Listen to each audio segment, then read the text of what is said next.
Well, consent has to be documented, but it also has to be informed. And informed means you have to understand what you're consenting to. You needed to be walked through in great detail all of the issues that were relevant to you on the psychological and medical front, all the options that were available to you, and the pros and cons of all those options. I can't see in any possible way that that could have been done with any degree of thoroughness in something under 6 months of weekly therapy. And I would say that's an absolute minimum to walk anyone through something as complicated as what you laid out. The problem with me starting it so young was not only that I couldn't consent, I couldn't really fathom the full picture of things. You know, I'll never be able to breastfeed. I'll never have that erogenous sensation in my chest back.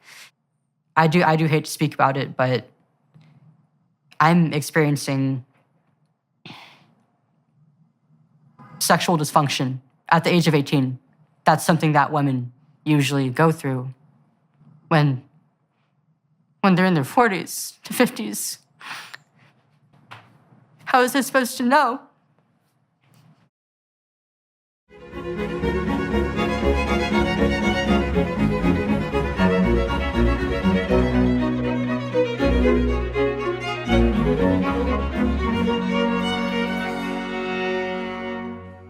Hello, everyone watching and listening on YouTube and on the DailyWire platform, associated podcasts. We have a rough one today, so buckle up. I'm speaking with Chloe Cole, an 18-year-old so-called detransitioner from the Central Valley of California. She started her transition at 12 years old, puberty blockers and testosterone at 13, and had a double mastectomy at 15 years old. She is now a strong advocate against gender ideology and seeks legally to hold those propelling it forward accountable. Hello, Chloe. Merry Christmas. Merry Christmas. Thanks for agreeing to talk to me today and to everybody who's watching and listening.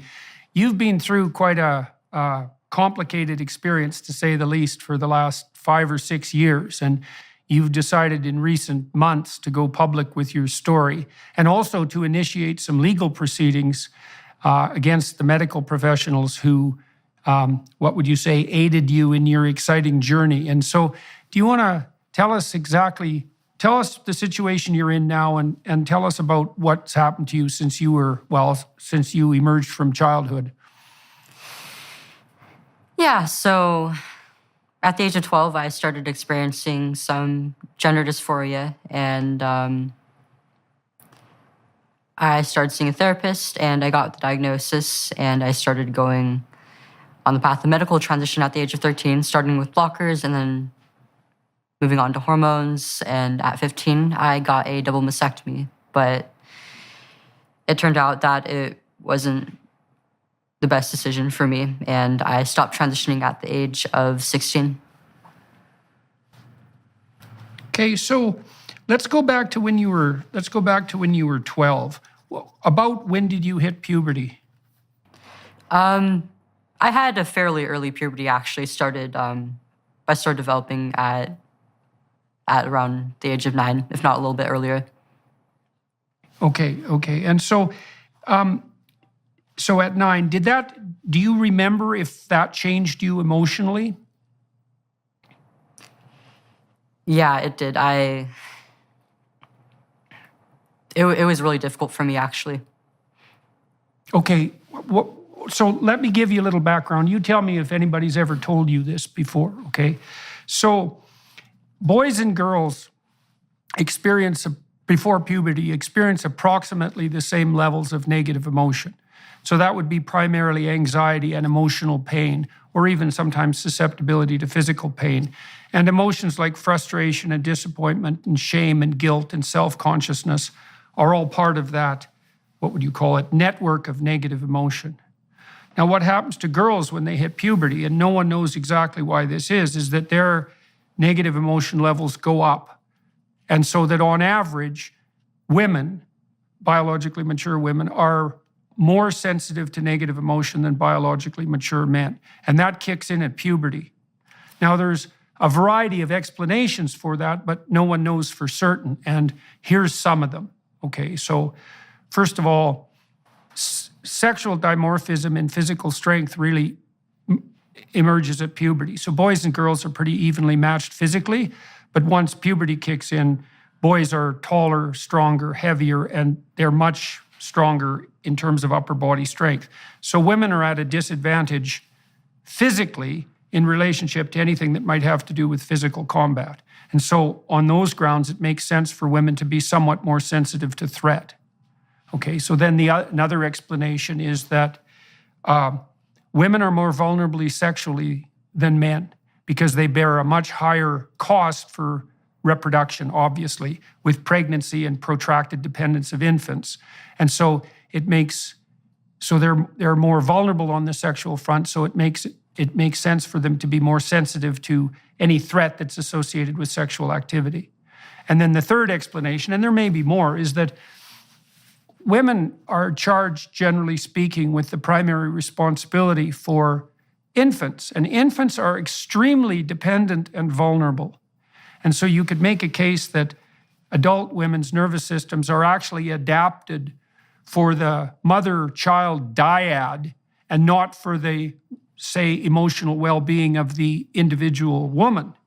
And a woman needs to be threat sensitive because she's going to be taking care of infants and extremely dependent children, and it makes sense for her to be more cognizant of threats as a consequence, even though the negative consequence of that for women and all of this is that women are much more likely to suffer from depression and anxiety than men. Cross-culturally, it's between 3-to-1 and 5-to-1. Now, men have their associated pathologies. Men are more likely to be antisocial, for example, and to abuse alcohol. But women predominate on the negative emotion side. And then I would say that's exacerbated, if you hit puberty early, because you have to deal with these complexities of physiological transformation at a very young age. And so that's a difficult thing to handle emotionally. And then there's the additional consequence of whatever hormonal turbulence might emerge as a consequence of the onset of puberty. So it's very common for young women to experience high levels of negative emotion and for those emotions to be focused on their body. Because another thing that's characteristic of female negative emotion is that the self-consciousness associated with that tends to focus very particularly on body shame and self-consciousness. And that might be because women are evaluated more rigorously on the basis of their physical appearance than men. Men are evaluated more harshly, sexually, let's say, on the performance side, with regard to socioeconomic status and so forth. But women are definitely evaluated more harshly by men and by each other in terms of their physical attractiveness. So that makes quite a complicated situation for girls who are making the transition into puberty. And a lot of them are depressed and anxious and develop an intense focus on their body. So I don't know how much of that was explained to you by your therapists or the medical professionals, but that's all well documented psychological and medical information. Yeah, none of that was really explained to me by therapists or even growing up. I mean, even so, every single part of what you said actually played a role in a lot of my childhood distress and my transition and eventually my detransition, actually. Growing up, I was a bit of a tomboy and also on the spectrum. And I didn't know this until I was diagnosed just last year, but it did play a role in my socialization and my difficulty getting along with other girls growing up. And I found that I fit in more with the boys. And when I hit puberty, it was a bit earlier than most of my peers, and I got taller than them. And oh yeah, I could keep up with the boys then, and I had a lot of pride in that. But as the years went on, they started to get taller than me and outmatch me physically, and this did bring on a bit of distress for me. And as I got older, socialization began to become more sex-oriented, and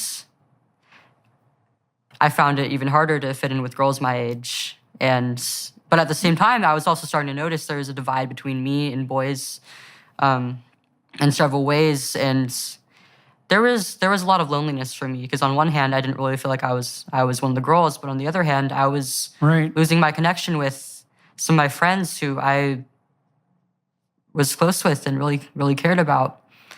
And I also had some body image issues growing up as well. I often talk about how social media played a role in it, but really it started from a very young age, actually. I mean, I was born into a very image-oriented, very sex-oriented society.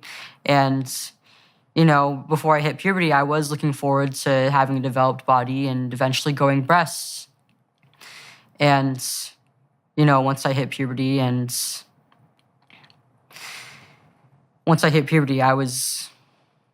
it wasn't what I expected, and I was really quite disappointed how I looked. I was very, very skinny. I was on the smaller chested side.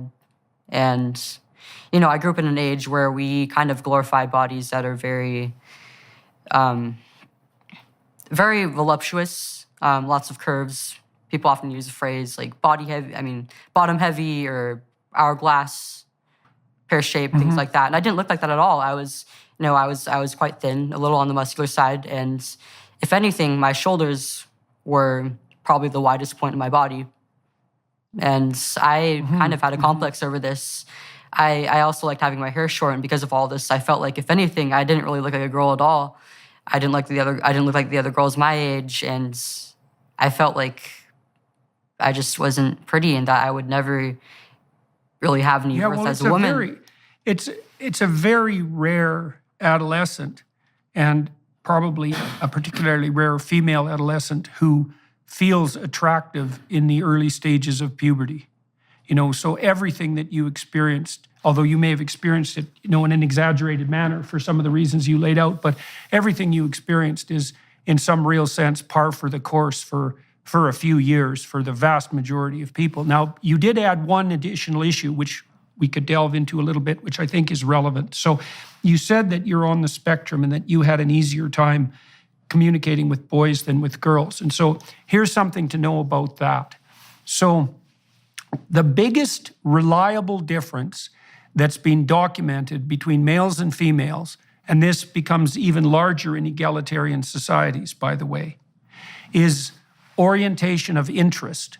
So women are higher in negative emotion and they're more agreeable, and agreeableness is both compassion and politeness.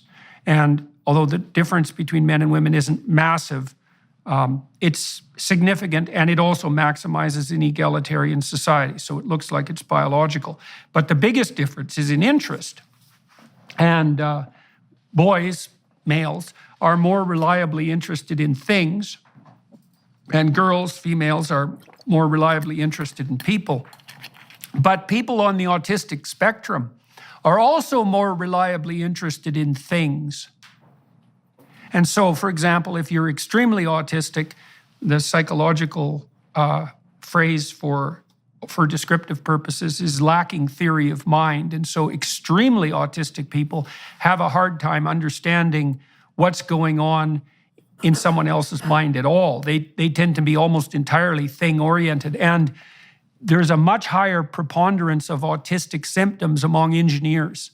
And then if engineers in Silicon Valley, for example, male engineers and female engineers often, by statistical comparison, often marry, and their children are disproportionately likely to be autistic. And so the fact that you are tilted towards the autistic end of the spectrum, first of all, that might just be an indication of neurological wiring that tilts you towards interest in things, just so you know that. So that's not necessarily autistic in and of itself. It's just part of the normal variation in what would you call it? Well, in attentional orientation. But the fact that you were on the spectrum, let's say, and more interested in things is going to make it more difficult for you to communicate with girls, because girls are reliably more interested in people. And then on the image front, this ties in with the idea of self-consciousness. So if you're on stage and you're talking to people and you become aware of yourself, tends to make you nervous and sweat and to become uncomfortable, to experience high levels of negative emotion. And self-consciousness itself looks like a manifestation of negative emotion. They're incredibly tightly linked statistically, almost indistinguishable from one another. And so what you see happening very often in girls, because girls are self-conscious in relationship to their body, because that's one of the primary ways they're assessed, let's say, for attractiveness and for social status, is that self-consciousness tends to take the form of intense preoccupation with body and with image. And so that can be exacerbated by whatever social trends happen to be in place, but it's a very deep-seated problem. And so that's part of, and also the fact that you hit puberty earlier is going to make that, obviously, is going to make that more complicated, because it means you're not as neurologically or practically mature when you have to contend with all these issues. So everything that you described, in some sense, could have been attributed to the difficulties of normative development, just so you know.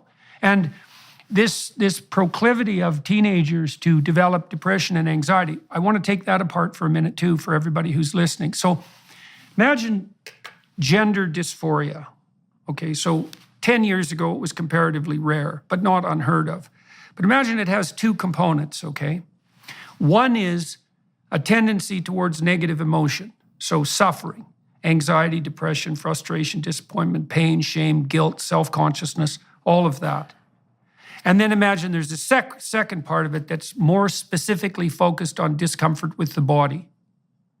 Okay, the first part of that is the bulk of it. So if you look across forms of psychopathology, like mental illness, the major segment is high levels of negative emotion like depression and anxiety.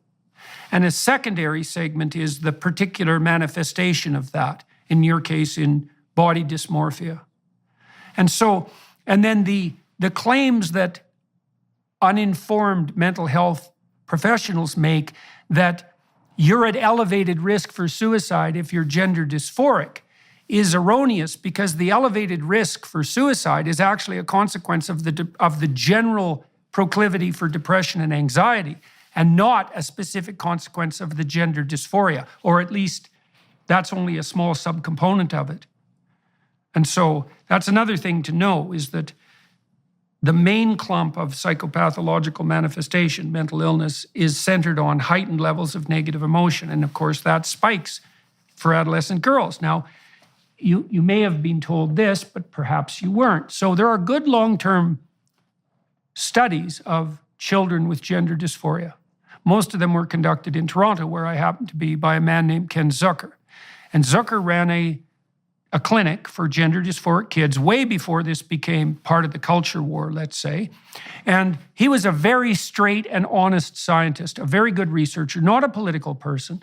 And what he showed was, what his clinic showed, many peer-reviewed studies, was that gender dysphoria of the type that you described is relatively rare. But if you leave kids alone till they're 19 or 18, 80 to 90% of them settle into their biological identity. Although about 80% of them are also homosexual in their orientation. And so the pathway for him, before this was all politicized, was you'd have a child who was gender nonconforming temperamentally, somewhat like you were. You didn't have a pattern of female interests, let's say. And then prone to depression and anxiety, and then that combination would produce this gender dysphoria, and that would become quite intense around the dawn of puberty. But if you just backed the hell off and waited, those kids would settle into their body, but generally adopt a homosexual orientation. And so that was, as far as I could tell, that was the best research. Now, Zucker got slaughtered for this once it became politicized. He lost his job. He was pilloried by the Toronto Star, the newspaper here. He won a lawsuit against them just a couple of years ago, but they demolished his career. And his guideline medically was, don't do any harm, right? Back the hell off. You can provide these kids with support and you can walk them through their emotional problems, but you should certainly not rush into anything more dramatic. Now, you said you started therapy when you were 12. What were you told about what was plaguing you? I think before I get into that, there's some things that I should bring up before that. I mentioned that I did have a late diagnosis for autism, and this is because in preschool and my elementary school years, my teachers often told my parents actually that I had some symptoms indicative of autism, and they suggested that they get me diagnosed.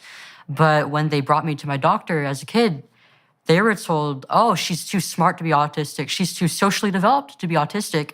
And so I kind of missed the best opportunity window, the best ages, I guess you would say, to get the diagnosis. It wasn't until after I stopped transitioning that I got the diagnosis, actually. Okay. And I find that played a stronger role in the development of my gender dysphoria than my sexual orientation did, because I'm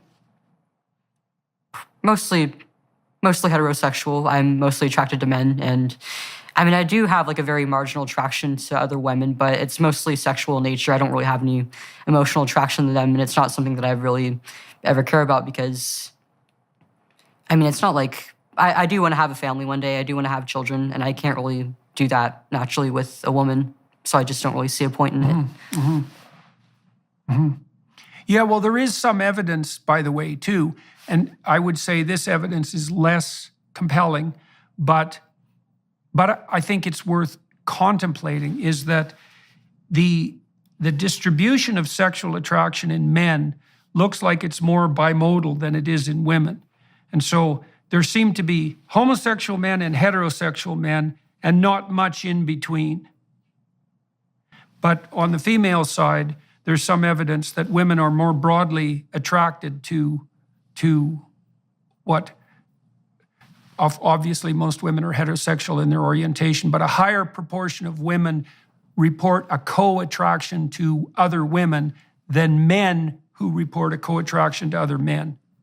And so why that is, again, isn't exactly obvious, and I wouldn't say that research is incontrovertible, but it's also worth knowing, because one of the things that young women who are confused about their sexual identity and their body might be wondering is, well, now and then I feel an attraction to another girl. What does that mean? Does that mean that I'm not, female in my essence, am I not female physiologically, I'm not female psychologically? And I would say, no, it doesn't mean that at all. It's pretty damn common. It might even be the norm. And I think most women would, when pushed, would make the same statement that you just made about their relative sexual attraction.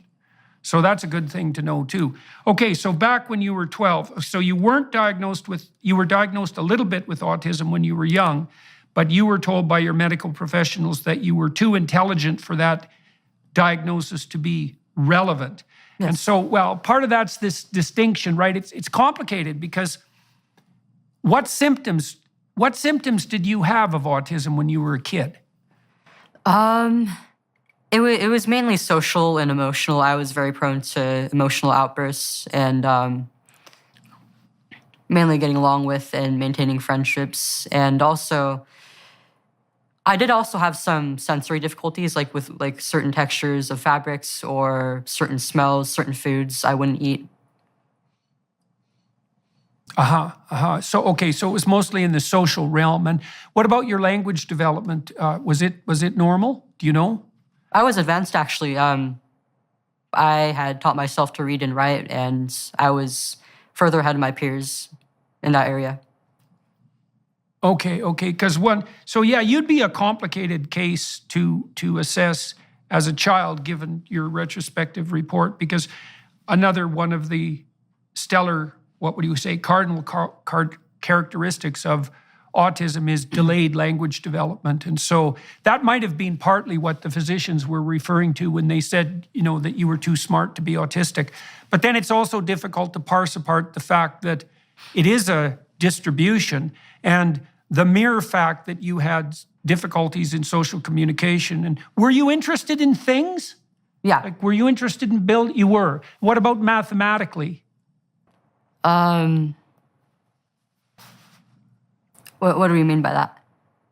Are you interested in are you interested in mathematics, or are you more literary in your orientation? Definitely more literary, and I'm also a bit of an artist. I've always liked drawing from a pretty young age, as far back as I can remember.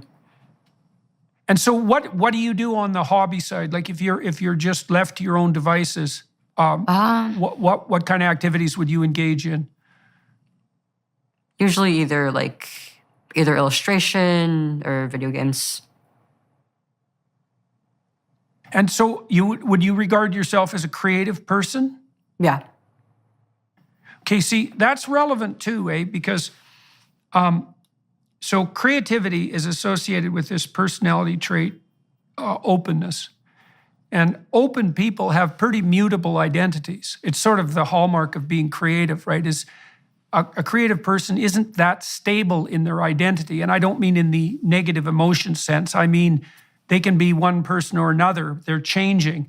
That mutability is part of being creative. And so in your situation, if you had social difficulties, if you had high levels of negative emotion, if you were characterized by bodily self-consciousness and you were creative, then you're a pretty good candidate for the idea that your gender might not be properly aligned with your physiology.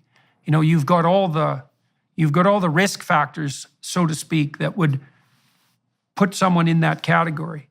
Okay, so when you were 12, you started therapy, and why was that, and what happened? So I was about 11 when I got my first phone, and I started using social media. The main platform I would use was Instagram, so very image-oriented. Very image-oriented. Right, and right. yeah, Right. It further reinforced and worsened my body image issues. And I was just force-fed a lot of content that was just very difficult to take in. Okay, so tell me about that in some detail. So you're using Instagram. It's a very image-oriented platform. And you said that was really hard on you. You alluded to the fact that you were looking at socially approved images of women, let's say voluptuous women, and you were drawing a negative conclusion in relationship to yourself. And so exactly how did that play out day to day? I started comparing myself a lot to like my family and the other girls around me. I mean, a lot of my female family members are larger chested, but I got the smaller breasted genes, and I was really quite insecure about this. And even though I hit puberty earlier than my other peers, a lot of them were outgrowing me, and I felt like I just couldn't keep up with other women. And also, in a lot of my conversations, or like the conversations I would overhear between other girls and women, they often spoke very negatively of being a woman in general, like about how difficult puberty is and periods and how scary it is to be pregnant and then give birth and then have all these expectations placed on you as a mother and then start aging, start having these bodily changes, and then eventually go through menopause. And it was all painted in a very negative light. I never really heard about the blessings that came with any of these parts of being a woman. And so naturally, I mean, I wouldn't want to grow into one. So you were starting to get afraid of that. Yeah. Right, I also, right. Yeah, well, you know, when Go ahead. I would also start seeing a lot of feminist content at this time, which kind of reinforced those same ideas while also saying things that were pretty scary to me at the time, like, oh, we live under a patriarchy. We're being controlled by men and they don't care about us. They're taking away our rights. And, you know, I don't believe that now, of course, but I kind of fell into that line of thinking. And with all this, I just wanted absolutely nothing to do with being a woman. I didn't want to grow into a woman. Why would I? Okay, so two things were happening to you. You said, on the one hand, individually, you were suffering from the consequences of your felt inadequacy in relationship to these more voluptuous and like clearly, markedly feminine women in relationship to their physiology. And so you felt that that wasn't a domain that you could necessarily compete in. And then also at the same time, you were being exposed to social and educational material that suggested to you that not only was this a game that you couldn't play very well, let's say, in terms of your physical appearance or maybe your temperament, but also that even if you did play it well, it wasn't necessarily a game worth winning, that there wasn't anything positive on the female front. You know, when my wife was pregnant with our kids, one of the things that really struck me, and I never really forgot it, was that so many people would tell her horror stories about pregnancy, sometimes their own or sometimes the pregnancy of other people that, that they had known, and really do what they could to terrify her. And that always used to irritate me because my wife actually really enjoyed being pregnant. I mean, my daughter got quite ill when she was pregnant, so I know there's a huge variation there. I saw that with my clinical clients, but it's not like there's nothing positive about being female. There's plenty of positive about it, but it's easy to fall into a situation where all you hear is that, well, it's oppression, it's suffering, it's vulnerability, it's victimization. There's nothing about it that's positive at all. And, I think part of that's a consequence of the higher levels of negative emotion, right? A necessary consequence of that, because women are more susceptible to threat and punishment. But that doesn't seem really to have all that much to do in any real sense with women's actual place in the social hierarchy. And the reason I say that is because, you see, as I mentioned earlier, there are societies that have become more egalitarian, and so where women clearly have far more opportunity on the socioeconomic front than they've ever had in the past. And those countries, the countries that have gone farthest down that route, are probably the Scandinavian countries. And the consequence of that is that the difference between men and women in negative emotion is actually higher than it is in traditional societies. Women have higher levels of negative emotion in Scandinavia than they do in more traditional societies. And so it doesn't look like the higher levels of negative emotion that are characteristic of femininity are a consequence, let's say, of patriarchal oppression. So there's no evidence to support that hypothesis at all, as far as I can tell. I mean, obviously there are individual women who are in abusive relationships and who are genuinely being victimized by, psychopaths and sadists. But as a sociological explanation, it doesn't seem to hold water. In fact, quite the contrary is true. In any case, you were worried about how you could compete physically. And that's sad too, because men are actually much less choosy, so to speak, than women are when it comes to evaluating physical attractiveness. So, for example, virtually every woman can find a sexual partner, and usually very quickly. It's certainly not true for men. Men rate 50% of women as above average in attractiveness, whereas women rate 20% of men in above average in attractiveness. And so, this variation in body type that you suffered so much from might not have been an impediment at all to your ability to manifest yourself as an attractive person in a reasonable society.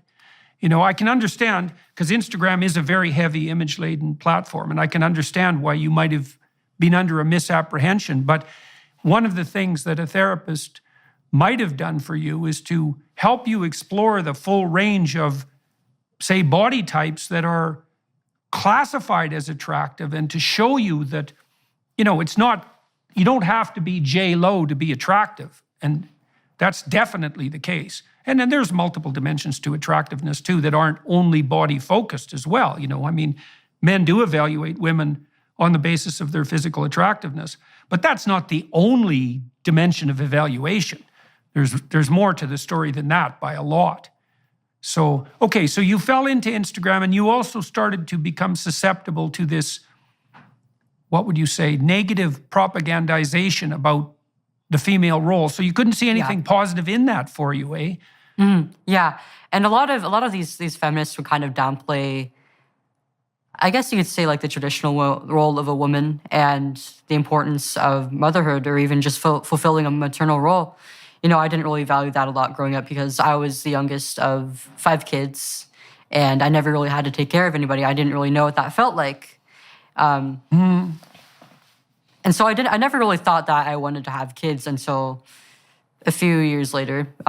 After I stopped transitioning, actually, I realized that I did have a maternal instinct, and I really did want to be a mother and have blood children. And that was an instinct that wasn't really fostered or wasn't really allowed to grow at all because I was playing the role of a boy and also taking testosterone on top of that. But at roughly the same time that I started using social media, I started seeing feminist content and just the hell that is Instagram. I would also see a lot of like LGBT focused content. And a lot of it was like teenagers and young adults who identified as transgender or non-binary, and it was primarily young women. And I would often see a lot of them had the same struggles with as I did socially, and many of them weren't exactly the closest with their families, and I would see them go from struggling to changing their expression and then eventually becoming more accepted by their families. And it seemed like people really supported them and had their backs and that they had this sense of community around them. And that was something that really touched me because I didn't really realize it at the time, but that was something that I wish that I had. Okay, so you wish that you had what? Do you mean a peer community? Like when you were feeling lonesome and isolated, what is it that you were lacking and what is it that you were wishing for? I think mainly I really wished that I had friends around me who I knew I could depend on and would. Okay, did you have any friends at that period? Did you have any friends at that period of time? I did, but I wouldn't say that I was particularly close to them or that I had very many at school. I mean, I didn't really fit in in middle school. I didn't have a whole lot of friends, and I found that there was kind of a favoritism amongst students by staff, and I was like a new kid, and I wasn't like really involved in any sports or clubs or activities or anything like that, and I was kind of a difficult student, and I found that I was being bullied by both students and staff. Right. Okay, and I also wasn't. I wasn't like being abused by my family or anything, but I just wasn't very close to anybody really. I mean, my siblings are all older than me. There's about like a 7-year age gap between me and the rest of them. And I mean, from a young age, they got older. They started like hitting puberty and becoming teenagers, and they didn't always want to be around me. They wanted to do their own thing. So. Okay, so you're having difficulties on the body image front, and that's exacerbated by your temperament and by early puberty, let's say. You're not as popular with your peers as you might be. You're somewhat isolated in relationship to your siblings because they're older than you. You're having a bit of a difficult time socially in middle school. And now you're seeing on Instagram the emergence of this explanation for your problems that's generated by people who sound like they have the same issues that you do. And what you see is that when they adopt this new non or gender fluid identity, that, well, what do you see? What happens when they have a community all of a sudden, people are supportive of them? Like, why did that become attractive to you? I think I saw the similarities between me and them in a lot of ways. And I mean, when I was younger, I was often compared to a boy, and I liked hearing things like, "Oh, you're being such a boy," or "Wow, you're such a boy," from like my older sister and mom and stuff. It just made me, I don't know, I didn't really know why at the time, but it just made me proud to hear things like that. I guess it just felt like kind of an achievement because, I didn't particularly like other girls, and I didn't really like the fact that I was a girl either. And especially as I got older, I really wanted a way out. And when I started seeing this content, it taught me that there was, and that I didn't have to be a woman. We'll be back in one moment. First, we wanted to give you a sneak peek at Jordan's new series, Exodus.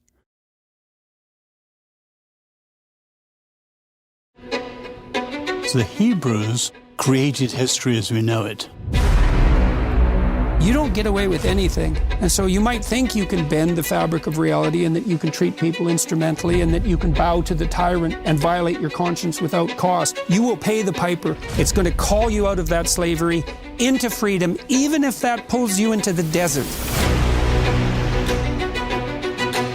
And we're going to see that there's something else going on here that is far more cosmic and deeper than what you can imagine. The highest ethical spirit to which we're beholden is presented precisely as that spirit that allies itself with the cause of freedom against tyranny. And yes, there exactly. Is that hope. I want villains to get punished. But do you want the villains to learn before they have to pay the ultimate price? That's such a Christian question.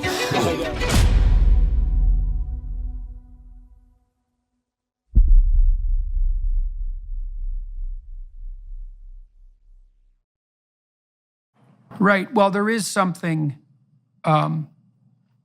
complementary, let's say, in some sense, about having those masculine attributes, those masculine qualities attributed to you when you're a young girl, because they're often associated, when they're positive, with something like courageousness and the willingness to explore and the ability to sort of stand on your own 2 feet. And so you can imagine how that might be attractive. And then you also were presented with a solution to your problems in some sense, right? You had quite a complex series of issues that were besetting you. And all of a sudden there's a pathway forward. And the pathway forward is something like, and correct me if I'm wrong, I do not want to put words in your mouth, is that, well, you have a non-standard gender identity, let's say, and that means maybe you're born in the wrong body, something like that. Now, it's interesting in your case because, you actually, your basic core fantasy was that you wanted to be a fully developed and, let's say, voluptuous woman. I mean, so that was really driving this, but from what I understand, but you were worried that wouldn't happen, and then you started to become concerned about the adoption of a female identity, and then there was this alternative pathway that was laid forward before you. What was happening to you in therapy at this time? Was all this making itself manifest while you were in therapy, and what role was your therapist playing in this? Yeah, so at around the age of 12, I decided that I wasn't actually a girl after some period of time questioning my sexuality and then eventually my gender identity. I switched between labels before I finally settled on, I think I'm just actually a boy.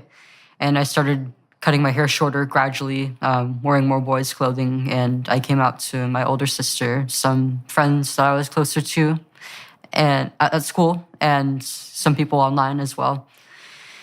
And then after a few months, I decided that I wanted to tell my parents about this and also start the path of medical transition. And so I wrote a letter explaining to them that I wanted to be their son and that I wanted them to refer to me by a new name. And they were beyond shocked. I don't really know how, as a parent, you could expect to hear something like this. And I knew at the time even that it would be pretty shocking to them. And so I wanted to allow them some time to think it over and think of their response. I was also scared of how they would react, so that was why I wrote a letter instead of bringing it up to them face to face. They wanted to support me, but they weren't exactly sure of what they should do.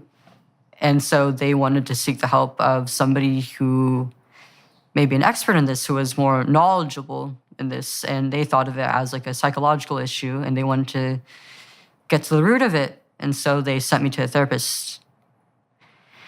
And do you remember what specialization was your therapist? Did you see a psychologist or a psychiatrist, a social worker? Do you know? Do you remember? I don't remember his title. I think he was just a generic pediatric therapist. And the first one I saw actually wasn't very thorough. He didn't even give me a diagnosis, I don't think. He didn't really go into the reasons why I was feeling this way. It was just kind of like, oh, so you're a boy, okay. And then he just never really went into anything, which was a problem. So because let me tell you for a second what should have happened, okay? Just so you know, and so that everybody listening knows.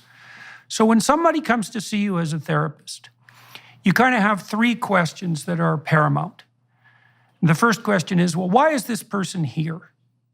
And you don't know. Now, what you assume is something like, well, this person is suffering and confused for some reason to the point where that's become unbearable enough that they want to seek outside help.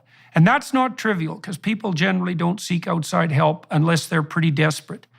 So the first question is, well, this person is suffering, why?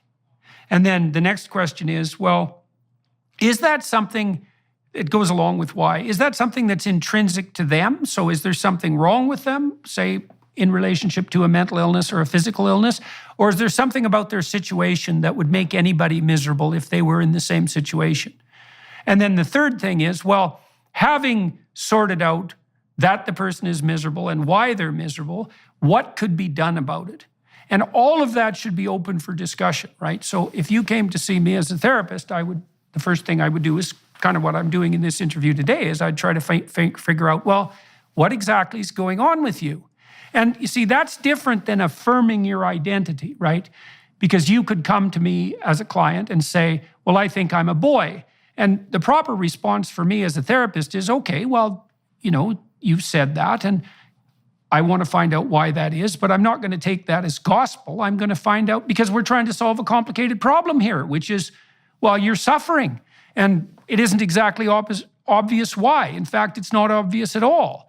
And it's not up to me as a therapist to leap to a conclusion.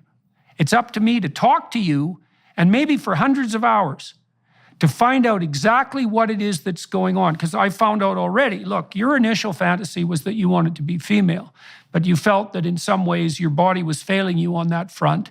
And then you and you found out that being a female wasn't, maybe had some downsides and maybe all downsides. And so then you were looking for an alternative, and you found one that also explained some of the difficulties you were having socially. That's what you've told me so far. Okay, but that doesn't mean we know what to do about it yet, right? We've laid out the problem landscape, but the logical conclusion of that isn't you're a boy and you should go on puberty blockers and then move towards surgery, right? We're nowhere near that. We're dozens of hours or hundreds of hours away from any decision like that. And so that's what should have happened to you when you went for therapy. You should have had the time to lay out the whole problem, and then to have the space to explore this really deeply so that you could come to terms with what it was that how you needed to move forward. Okay, so you said that, as far as I can tell so far, you said your therapist accepted the idea that you should be a boy pretty damn rapidly. I should also point out to everyone who's listening, that's actually now mandatory by law. So in many jurisdictions. So now, because of standards of gender-affirming care, therapists are required, if you say something like you're a girl, you say something like, well, I'm a boy, the therapist is now required to agree with you on pain of license loss. So beware, everyone listening and watching, because that's now the law in many places. And so to me, that's the end of psychotherapy, because all psychotherapy is a questioning approach fundamentally, to find out what the problem is and then to try to work towards, well, first of all, non-harmful solutions. So I would have, with you, for example, I would have explored some of the realm of alternative forms of beauty. That would have been a nice thing to walk you through to some degree, so you could see more of what the range was of acceptable and admirable physiological types. Because that, I don't know for sure that we would have done that, but we might have, because that would have been good for you to get a broader picture of attractiveness, right? And then also to tell you about the fact that a lot of the misery that you were experiencing was, well, par for the course for females at puberty, but also exacerbated by your temperamental proclivities. And so that might have helped you calm down a bit, right? Because you get a bit of an explanation for your misery that way, and also some hope that you'd kind of grow out of it with time. So, okay, so you went to the therapist and he more or less agreed with your prognosis and diagnosis that you were a boy. Okay, so was the therapeutic process of any utility to you? No, he didn't really do anything, actually. I was actually pretty dissatisfied with him. I did have some stuff going on at home and at school that he just never went into. The full picture of my mental health wasn't really explored at all, actually, throughout the course of my transition. And a lot of what I mentioned, I didn't even know was a problem until recently, until well after I stopped transitioning. And I was old enough to really be able to introspect well enough to figure out where it all stemmed from. But it was never explored by the adults who put me on this path. Okay, so what did they, how often did you go see your therapist, and what actually happened during the so-called therapeutic process? I would say maybe about like once a week to once every 2 weeks. And, I would talk about, it's hard to remember so far back, but I remember nothing really ever came out of the appointments. Like I would tell him like, oh, like my phone got taken away and I don't really have like any contact with the outside world, for example. And he would just be like, oh, okay, how are you dealing with that? And I'd be like, not very well. And he would just say, okay, and not really do anything about it, not really offer me anything at all. And eventually, I'd say after maybe like a month or so, he maybe got fired or he transferred somewhere else because he wasn't there anymore. And then I got sent to another therapist. And roughly around that time, I expressed to my parents that, I'm not really satisfied. I want to go through with a medical transition. I want to go on hormones. And they actually pushed back on this at first. They were very cautious of this. They didn't know why I was pushing for it so much. And they wanted me to wait a little bit because at this point in time, I was only 13 years old. I was quite young to be doing such a thing. And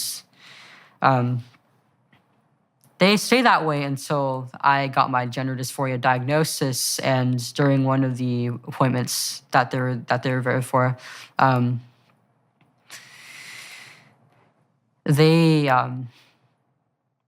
can't remember who exactly it was. It was either a therapist or a nurse, I think. Somebody who was involved in my transition. They told them that, like, oh, this is pretty much the only means of treating dysphoria. There was like no regards to any alternative treatments. My dad asked like about the regret rates, and they said like, oh, they didn't even. I don't think they even used the word detransition. They said like, oh, there's less than a 1% to 2% regret rate, and they also told my parents that if I wasn't allowed to go through with this, then I would be at risk of suicide. Okay, so I want to take all of that apart, okay? Because every single one of those statements is a lie. So first of all, the American Psychological Association in their guidelines for gender-affirming treatment makes the case that, and because of prejudice, that there are no good long-term follow-up studies of transgender individuals. Okay, and they attribute that to prejudice against transgender individuals, which is not the reason, by the way. The reason is that there's a very low base rate, or there was, of transgender dysphoria, and the follow-up studies haven't been done in large part because the surgical and hormonal treatment regimen is relatively new. But there are no good long-term follow-up studies, and they actually complain about that. And then a couple pages later in the same document, they say that, well, it's necessary to affirm an alternate gender identity because otherwise the client or patient is at heightened risk of suicide. Okay, so first of all, both of those things can't be true. There's no way that people can know that suicide risk is elevated if gender transition is delayed unless the long-term studies are in place. And they already stated that the bloody long-term studies aren't in place. So that's all just a lie, but it's worse than that. It's way worse than that. You see, gender dysphoria is a variant of the suffering that's associated with negative emotion, depression and anxiety. Now, depression and anxiety are the primary drivers of suicidal ideation, not gender dysphoria per se. And so they're confusing the source. Now and then there is no evidence whatsoever that transition of the medical sort actually has a salutary effect on mental health, partly because the long-term studies simply haven't been done. And the idea that we actually know from a research perspective that a child is much safer if they start transition than they are if they don't. That's simply not true. Ken Zucker's work has showed quite clearly that if you just leave the kids alone, then by the time they're 18 or 19, most of them settle into their biological identities. Now, so the reason I'm stressing this is because your parents, like many parents in this situation, were put in a very, very difficult position. And I would say it's corrupt to the point of malevolence, what the medical professionals are doing on this front. And that is the insistence, well, would you rather have a live trans child or a dead child? Which is, I don't think there's anything more toxic you can say to a parent than that, because that backs them into a corner. Because their alternatives are then, well, you can let your child go ahead with this absolutely life-altering hormonal and then surgical treatment, or your child can die, and it's your fault because you don't care enough. And parents, they're accustomed to trusting their medical professionals, at least to some degree, and accustomed to assuming that the knowledge they put forward is valid and reliable. And the information that your family was given was none of those. In fact, it's pathological to a degree that's almost imaginable. It's criminal, in my estimation, what you were told. Because there is simply no evidence that any of that is the case. There's no evidence that transitioning kids are less likely to be suicidal. There's no evidence that that's the only treatment path that works. And there's certainly no evidence that there's no alternative to transition or suicide. It's so pathological, I can't believe it. But it's no wonder your parents were pushed into a corner, because that's a dreadful choice for a parent to have to make. Yeah, they were definitely coerced into it. And after that, they obviously were more open to the idea of me being medicalized, and my gender specialist decided to refer me to an endocrinologist. The first one who I saw actually was the only person who really pushed back on this. After the appointment, he said, you're very young, you're 13, and this could have some negative implications for your brain development going forward. So I think it's something that should wait. I'm not going to prescribe these to you. And after that, I was just referred to another endocrinologist who, after about 2 or 3 appointments, gave me the consent forms for blockers. I started about a month after that, and then I had another appointment to sign off on the forms for testosterone. And my mom also had to sign off on them.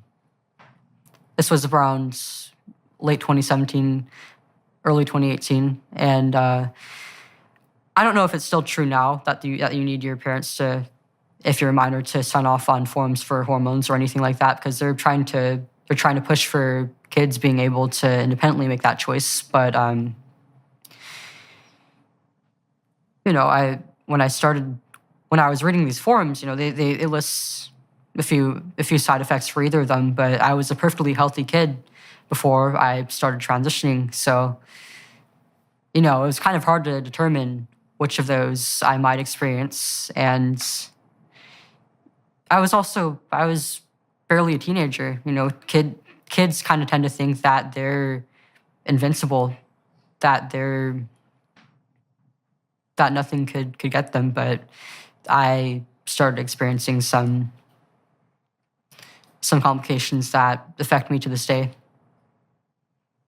Okay, so 3 questions. What were you experiencing socially at this time? Like, how broadly had you made your transition known, and what was the consequence socially? And then what were you fantasizing about your life being like if you successfully transitioned to a boy, so to speak? And then what were the consequences of the hormonal treatment? So let's go through those one by one. What was happening to you on the social front at this point? So I was in 8th grade at this point, and I wasn't really like out to anybody other than family and a few people at school.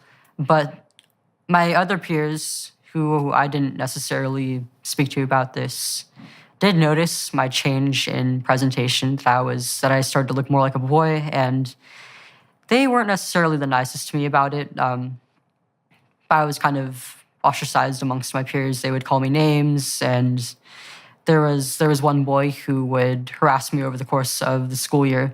And there was an incident with him that I will bring up later, but I wasn't my peers weren't necessarily the most supportive of me at this time. But once I started on the hormones and I started having the physical changes, I'll get into that later, actually. Okay, so and what were you hoping for? I'm presuming your fantasy life switched to some degree. Now, you told me earlier that in the earliest stages of your transformation into adulthood, you were thinking about this voluptuous female ideal and then bemoaning your distance from that. But now you've decided to change sexes, essentially. And so you have a new vision of who you could be and what life would be like, I presume, that would be going along with that. What were you expecting / hoping for, and why did you believe it? I wanted to be,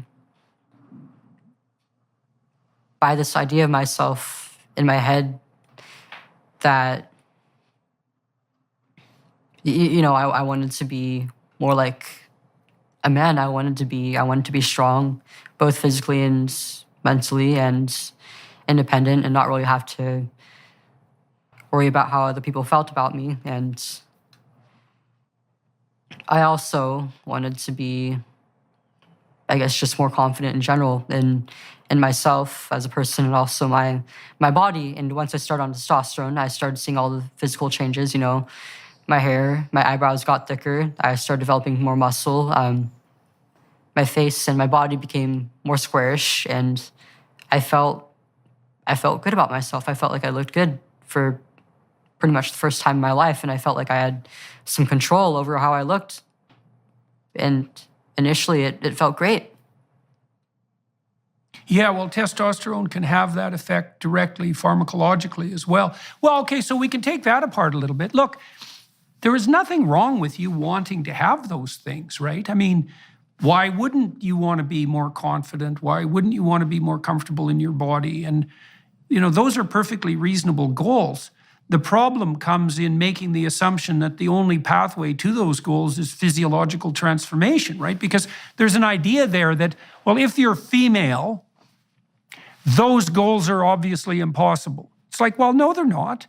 There's lots of women who are confident and who can stand up for themselves and who are courageous and forthright. And that's perfectly within the realm of the full range of feminine behavior. And so a therapist who had any sense would have helped you at that point understand that there were practical steps that you could have taken to bolster yourself on all those temperamental dimensions that wouldn't have required anything radical, right? They would have required, well, first of all, a vision, and then a strategy, and then some diligent practice. And you could have made a fair bit of progress on that, I would think, within 6 months to a year, with a bit of alteration in your social behavior. So the idea that the only pathway to this was through, radical hormonal and physiological transformation, it's just It's preposterous. And then, of course, there's the additional complication, which would be, well, you were enticed, let's say, into the idea that you would be better off being a man, but that's really not a pathway that's open to you in some fundamental sense either, because there are physiological impediments to that they can't be overcome. I mean, I've done a reasonable amount of research into like penile construction, for example, and to call that a primitive science is to give it far more credit than it's due. And so that's a huge technical problem. And then there's a problem, of course, that lurks underneath that, which is even if you do manage that, which is highly unlikely and extremely invasive and unbelievably dangerous and very experimental, and there's no long-term studies whatsoever done on the consequences, you're still not going to be fully physiologically functional as a man. You're not going to be able to procreate as a man.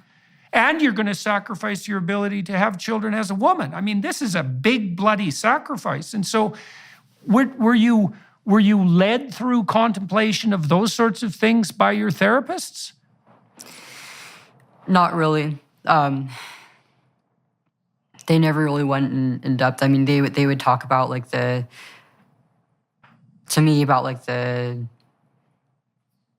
would talk about the side effects and also basically give propaganda to my parents that this was going to make me better. This is going to improve my distress and make me happier. And I felt the same way. I thought, the things I heard from both the physicians and from the research I did online basically gave me this idea that I was going to become my real self, that I would become a whole person in doing this. And it didn't.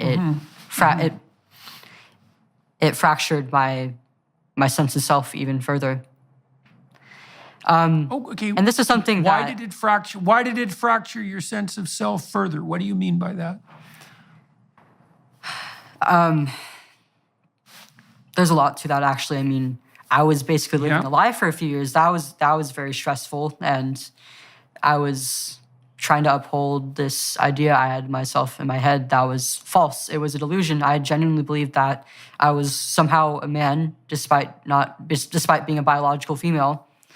And in a lot of ways, I missed out on on certain developments, mostly social. I'm still, I didn't really go through the crucial social female socialization that goes on throughout late middle school or in high school. My dating pool was also affected by this. I was mostly attracted to men. I didn't really have much of an interest in women, but most of the people who were interested in me in high school were women. And the few guys who admitted attraction to me, it seemed very sexual in nature, and it felt like, if anything, I was just like a fetish to them almost. And I didn't want to have anything to do with that. Mm-hmm. Yeah, that sounds extremely complicated. And there is also another element to it that I haven't really spoken on before, but I feel like it does need to be said. It is kind of uncomfortable because because of my age at the time, and it's also a very sensitive topic, but I think I did also have some sexual motivations in doing this. I like the idea of the changes that testosterone would bring on to my body. And, a lot of feminists and activists who speak about transgender people and detransitioners, they often talk about AGP or autogynephilia, which is I don't know if you're familiar with, it's like a man. So autogynephilia is the fantasy. It's a sexual fantasy generally. And then it often characterizes men who become transsexual and start cross-dressing later in life. And they develop sexual arousal from picturing themselves or acting out being the opposite sex. And so I think some of that, by the way, you talked about the fact that you wanted to have some of the classic male attributes, masculine attributes, right? Like self-confidence and courage and so forth, and that you were complimented when you were referred to in that manner. I think a lot of what happens to these men who develop these sexual fetishes later in life is that there is a part of them that's crying out for exploration of and development of their feminine side, right? But instead of having that happen psychologically and starting to integrate, let's say, compassion and care and concern for people rather than things, instead of integrating those cross-sexual proclivities, they start to act it out as if it's a concrete reality, right? And you were definitely enticed into doing that. But you also said, and don't let me delve into this more than you're comfortable with, but you also said that there was a sexual element specifically. So was there something in your fantasies about, what was that? Was that about you being a boy? You said you were still attracted to women. So we brought this up, we might as well clarify it. What was the nature of the interaction with sexuality? I mean, it's obviously relevant. It was fantasies about being a man, about being male and having like masculine attributes to my body, and also a lot of it did involve like having like a female partner, which I never really explored in real life because I didn't have any emotional attraction to women. I didn't want to have a relationship with another woman, and so I never really cared to actually act it out. But this was, I guess you could say that I did have like a female analog of autogynephilia. If there's a word for it, I guess it would be autoandrophilia. But I didn't really understand this at the time because I was so young. Yeah, well, look, I mean, in adolescence, the range of sexual fantasy can be extremely broad. And there is a difference between fantasy and real life. I mean, people will fantasize about things that they won't do in their real life. And the fact of the fantasies, it can become pathological if people dwell on it, but the fact that the fantasy covers a wider range than behavior would is actually more an indication of the creative capacity of fantasy, right? I mean, we'll do things in our dreams, for example, or play out scenarios in our dreams that would never occur in real life. And it's because part of the human capacity for ingenuity is the capacity to imagine multiple different scenarios. And some of those can be extreme, like I'll find, for example, that if I'm angry with something, I can have quite violent fantasies. And I think, oh my God, where did that come from? But that doesn't mean that I would act them out, or at least I hope it means that I wouldn't act them out. So our fantasy life is broader than our actual life. And you border the acting out of your fantasies by social necessity in some sense. So the mere fact that you were having those fantasies, that's not an indication of anything that's in and of itself pathological. That's still well within the realm of normative adolescent sexual fantasy, I would say. Maybe it was a little more exaggerated in your case because of the testosterone, and maybe even to some degree because of your more masculine temperament, but it's still well within the range of normality. So what happened to you when you started taking the hormones? And how did you react to that?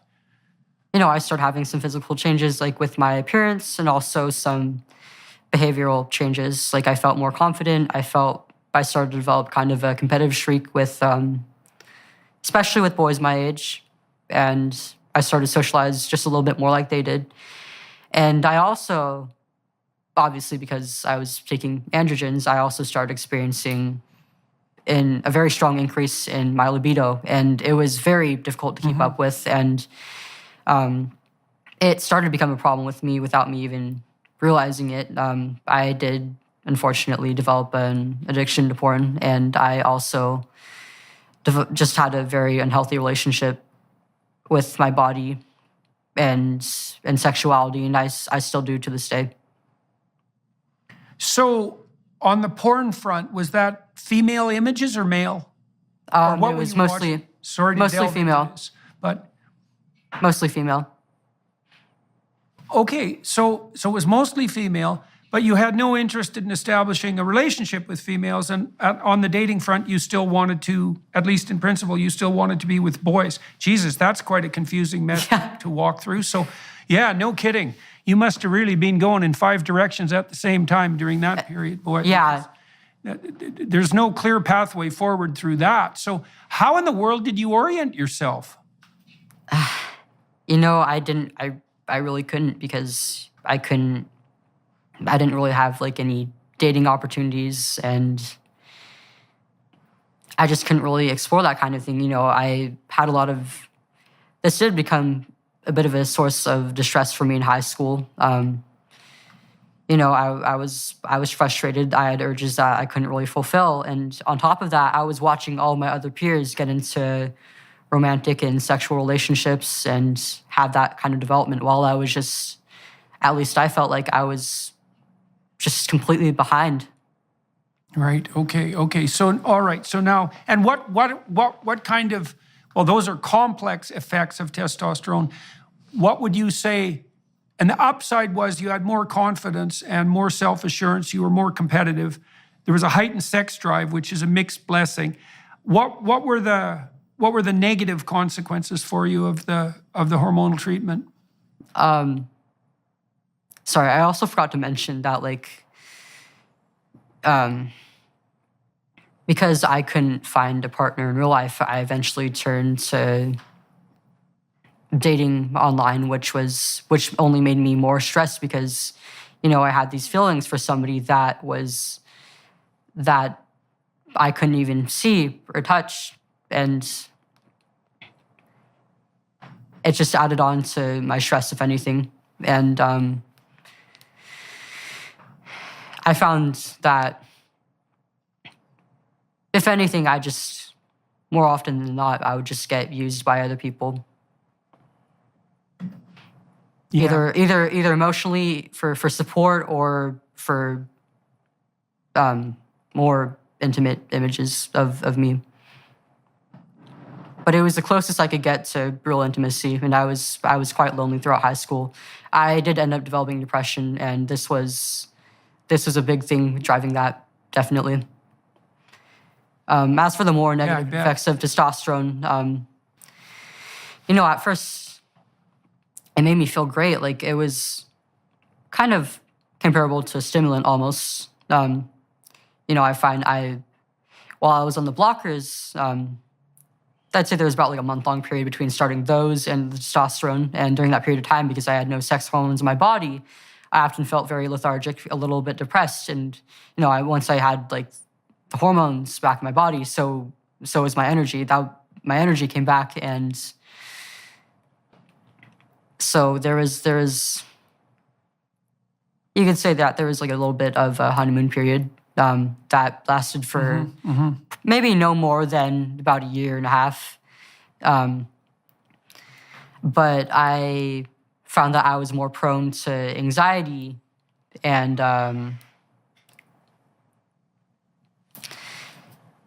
I also, I'd say about like a year or so on testosterone, I started experiencing some difficulties with my urinary tract. I think I got my first UTI, and then eventually it devolved to me having being unable to fully empty my bladder, or having to urinate frequently, or even getting like blood in my urine. And none of this was listed on my consent forms. I didn't even know that it was a problem that arose from taking testosterone until after I stopped taking it, and it got worse. All right, so now while all this is happening, you're also marching down the transition pathway, right? So you went from blockers to testosterone, and then what? This is when you're about 14. Now we're about where you're 14. Yeah. Jesus, that's awful. Yeah. At the end of eighth grade, the bully that I mentioned earlier actually sexually assaulted me. Before this point. But I was about several months on testosterone. I was very confident in myself, and I never really cared to like try to hide my chest or anything, because I was maybe about like a B cup or less, and I was quite thin. I would often wear like baggy shirts, and so I never really thought it would be a problem. But he had groped me in the middle of a classroom. And before this, I actually had a very strong fear of being sexually assaulted. A lot of my female peers and some of the older women I knew had been either assaulted or raped or sexually abused.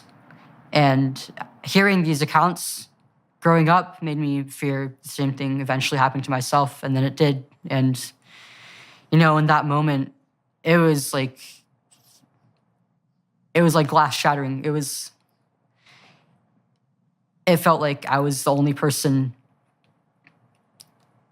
in the room, because it was as if nobody even noticed or cared that this happened to me. And I ended up downplaying it in my head. It was like, well, nobody noticed and nobody saw. So maybe it just doesn't matter. What exactly happened? What exactly happened to you, if you don't mind? So that he walked up to me. You were in class?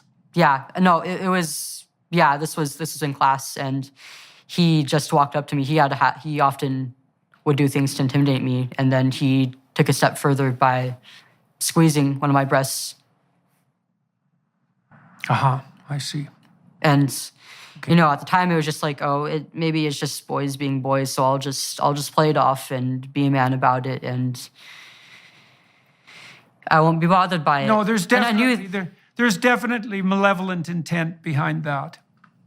I knew that even if it did bother me, that I wouldn't really have a chance to speak up, because if I brought it up to the school office, then they would just leave the kid with a slap on the wrist, and he would come back maybe after like a 2-day suspension, and then potentially do something worse to me. So I didn't bother. Right. So that made you feel more isolated. Yeah. That's what you said. It made you feel, right, that nobody cared. Yeah, well, that's a real, a lot of people get traumatized by malevolence, eh? Like, it's not even exactly the physical act, although it's obviously also that. It's the fact that someone is doing something literally designed to hurt you and subjugate you and make you miserable. And so you get contact with that intent, and that's really hard on people to encounter malevolence like that. So it's no wonder it bothered you. And you can think, well, what did it really mean physically? It really didn't damage me. It's like, that's not the point. The point is the intent of the person who did it. And this was a bully who was, what would you say, accelerating his bullying cycle. And God only knows where that would have gone, because someone like that who doesn't have enough internal constraint, there's no limit in some sense to what they might eventually do. So you had reason to be afraid and to be, set back on your heels. So that's really too bad. So that threw you for a loop. How did that play into your next decision? So very soon after that was when I decided to start binding my chest. I asked my mom to buy me some binders online. I don't know if you know what they are, but they're like a compression device that cover part of the torso, and in the chest area, they basically like squeeze the breasts to make them look flatter. And I wore those for about, I'd say, 2 years before getting a mastectomy, and I got sick of it. Like I would work out, I would swim, I would walk home in super hot weather in these things, and I just wanted to be done with it. Like I wanted to be free of wearing this thing, but at the same time, I didn't want my chest to be visible. I was afraid of the attention that would bring me, and also, like, I genuinely believed myself to be a boy. I wanted to look like a boy and be able to take my shirt off without any cares. And so about halfway through my sophomore year, I told my therapist that I was seeking a mastectomy, and through a gender specialist, I was referred to a surgeon. And I had an appointment with him, and so what did your therapist say? Okay, so what's happening with your therapist during all this time? I mean, now, so you're a physiologically healthy young woman, and you've just announced that you want to undergo a form of radical surgery that's generally reserved for advanced stage cancer survivors. And the upshot of that is you're hustled off to a specialist who can facilitate that. There's no investigation into all the background issues that we've been talking about instead. Well, it was just seen as it was part of the process. Like, there was really no psychological evaluation Yeah. before.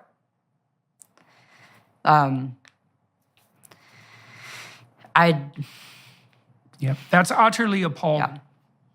Yeah. You know, I've been embarrassed for years to be a member of the Intellectual Academy under the current conditions that universities, what would you say, have put themselves into. And I'm equally embarrassed to be part of the therapeutic community to hear a story like yours. It's absolutely appalling what happened to you. There's no excuse whatsoever for it. It's such a dereliction of responsibility that it's almost unimaginable. So it's really too bad that you weren't listened to in a lot more detail and with a lot more care, you know? Because what you went through, it's not that abnormal. You know, everything you told me about your unhappiness as a teenager, the fact that you were isolated in middle school, the fact that you had some doubts about your developing identity. It's like, yeah, that's pretty much par for the course for adolescents. Some kids get through it with a little less scarring than others, but most adolescents have a pretty damn miserable time for about 3 years. And so the fact that led you down a path to hormonal transformation and then surgery, and that adults aided and abetted this, you know, I have some sympathy for your parents, because when parents are told, you better support your child or it'll be suicide, it's like, well, that backs them into a corner. But the medical professionals and the counselors who dealt with you, that their negligence borders, their negligence, it doesn't just border on the criminal, it crosses the boundary as far as I'm concerned. Okay, so now you're set, you go off to see a specialist. Who's the specialist and how do they treat you? It's important to note that, I mean, it absolutely was negligence, because not only was I given surgery for a problem that was psychological in nature, in the months before that, that was when I had been diagnosed with depression and social anxiety, and when my suicidal ideation started happening. I would, you know, at the beginning, they told my parents, like, your child will be at risk of suicide if you don't affirm her identity.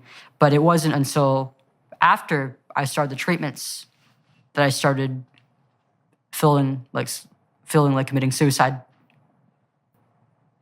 Yeah. Did you have a plan?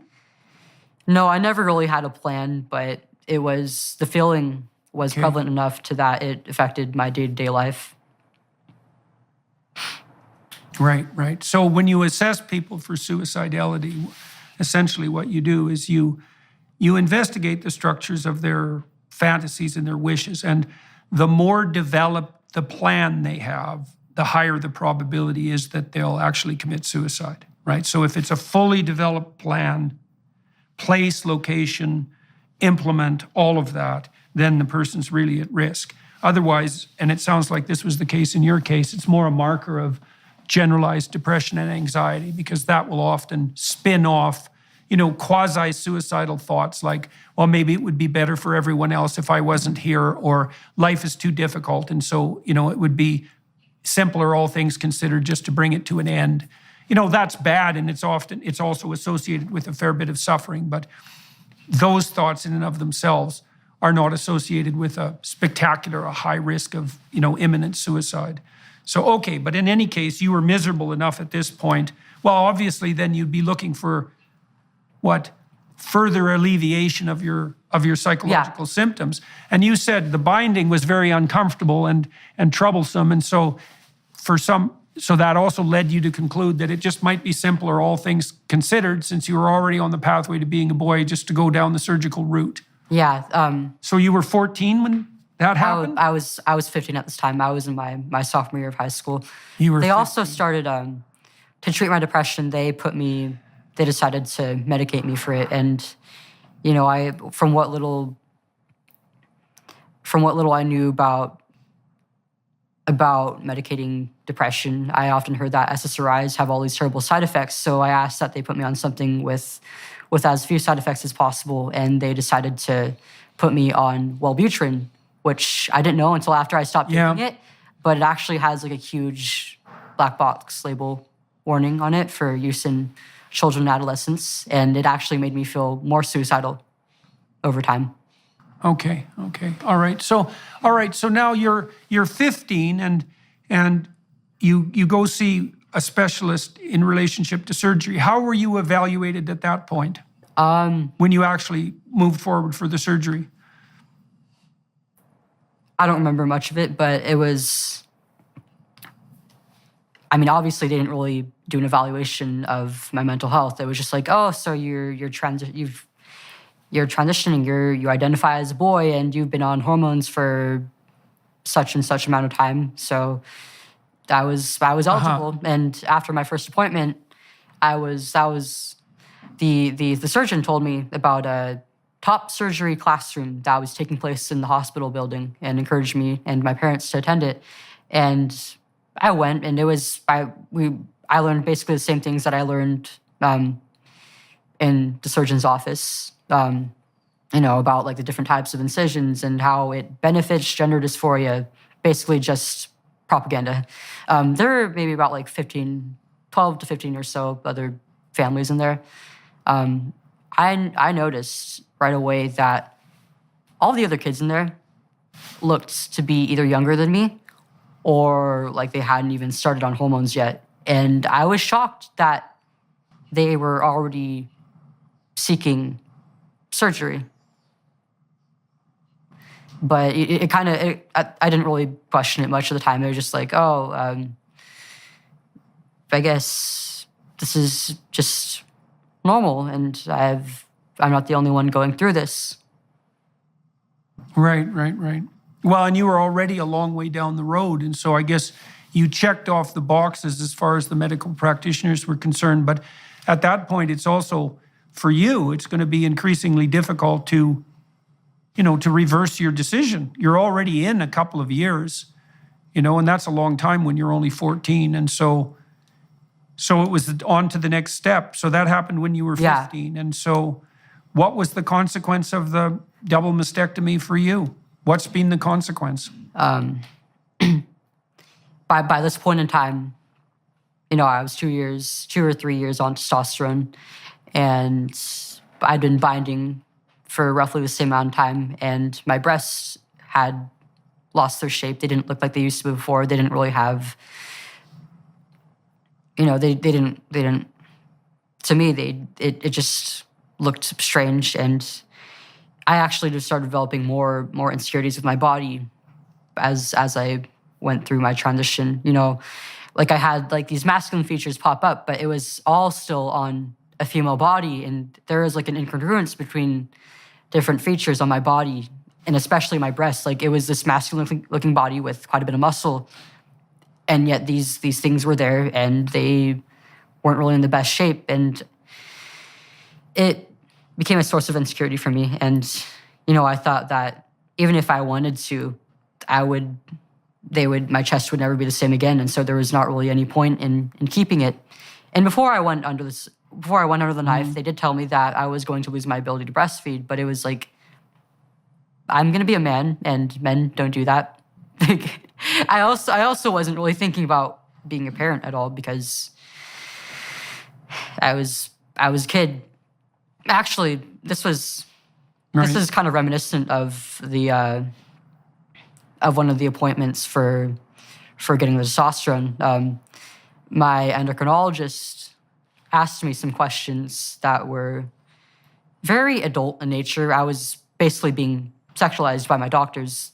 It was like, are you aware that you may experience vaginal atrophy, or are you aware that this may affect your ability to have children as an adult? And I just went along with it. It was like, oh yeah, I know that. I don't plan on having kids, and I also I never had sex by that point, so I didn't know just what effect any of that would have on my body. But I was being treated as if I were an adult with the mental faculties to be able to consent to all this and understand what I was consenting to. But I wasn't. I was just a kid. Okay, and so what happened in the aftermath of the surgery? What was that like for you? When I woke up and I was fully conscious. All the meds had worn off, and I realized what just happened.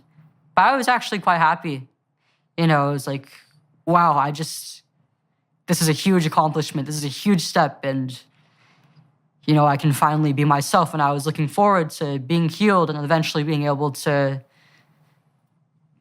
go out and swim and work out and just hang out without a shirt and look like all the other boys and not have to worry about wearing this uncomfortable, restrictive thing. And, it was an outpatient surgery. Got sent home pretty soon after that. And I had a comfy, I guess you'd say, few weeks after that because my mom had to take some time off work to just help me around the house. It was a major surgery in my upper body, and I lost a considerable amount of my range of motion. I couldn't even lift up my arms over my head until maybe about 3 or 4 months afterward. So I wasn't really in a state to be going out on my own. But after about a week or so was when reality started to hit. I had to get my stitches taken out a few days afterward, and the sensation was just insane. They had to cut and rearrange some nerve endings, so it was numb, but I could also feel everything that they were doing when they were taking out the stitches. And it felt so disgusting. And once I went home and I was able to finally bathe again,